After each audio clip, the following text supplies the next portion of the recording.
The Capitol Hill Show with Tim Constantine.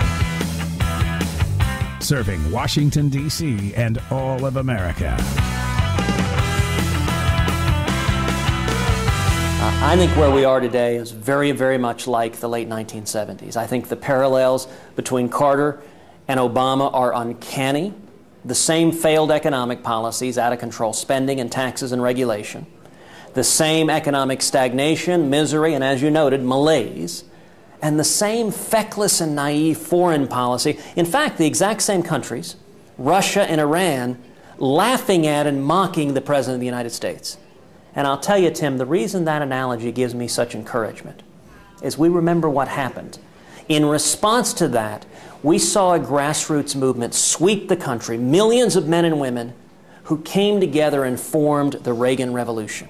And it didn't come from Washington. Washington despised Ronald Reagan. It came from the American people. The reason I'm optimistic, I see the same thing happening here in Iowa and South Carolina and New Hampshire and all across this country. I'm convinced that 2016 is going to be an election like 1980. And the way we're going to win and turn this country around is we're going to draw a line in the sand. We're going to make a fundamental choice. And we're going to paint a bold, optimistic, hopeful vision that we can get back to the principles that made America great. The obvious question is, who will be the Ronald Reagan of this era?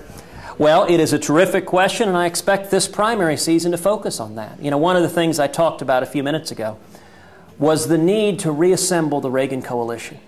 That we need a candidate who can unify and energize conservatives and libertarians and evangelicals and Republican women and Reagan Democrats and young people and bring them all together fighting for the shared principles we all believe in. I think that's going to be a big, big part of this primary. Senator Cruz, thank you very much. Thank you, Tim.